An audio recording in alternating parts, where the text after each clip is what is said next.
It is what it is. Okay, can you describe or To schedule the commercials, maybe only one or two. well, good. That was my last question was, you know, this many years later, is that how you feel? Yeah, radio is an addiction. It's hurt my relationships with people in the past. You move from town to town. You're a little bit of a nomad. I mean, we all know disc jockeys like Dave Kane that have been in Rochester forever, Mm-hmm. and good for him if he can do that. But Mm-hmm. that's not the norm. You Mm-hmm. move around. Back in the day, you would move around because there would always be a better job and a better opportunity and a chance to work with more talented people and learn more. Nowadays, you're looking for a job because you're out of work.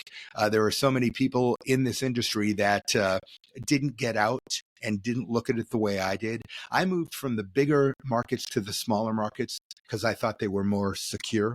That I could walk into a market that maybe I was overqualified to work in, maybe had a larger knowledge base than some of the people who are already there. So that would give me value and I would be more secure there but other people didn't do that.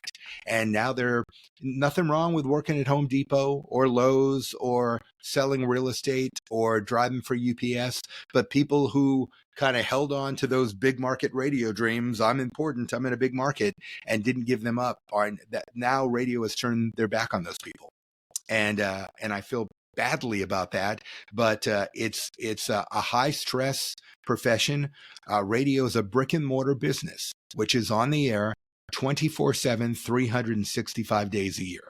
So when you work in radio, particularly if you're in a program director, that you never shut your doors. You never go on vacation. The radio station is always on the air, and that's a hefty responsibility to have. And that kind of stress can really have a bearing on your relationships with other people. I moved Melissa, my lovely wife, who you know.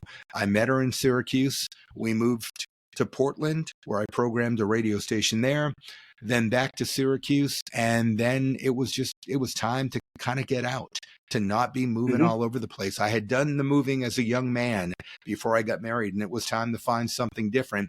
And luckily, I was able to take my skill set in radio and apply it to records.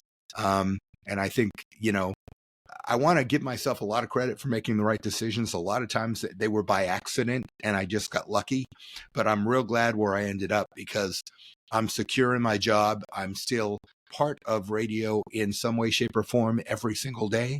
But I don't think I'm in danger of losing my job or putting my health at risk by being involved in it. Well, RJ, I definitely think you made the right decision. And yes, I do know your lovely wife and your fantastic son, Riley. And it's always been good volunteering for you, getting to know you. And I'm super glad that you were my first guest on the Big H podcast with a face and a voice. Thank you. It was fun to be here. Well, good, RJ. So this has been Mike Heiss for the Big H podcast.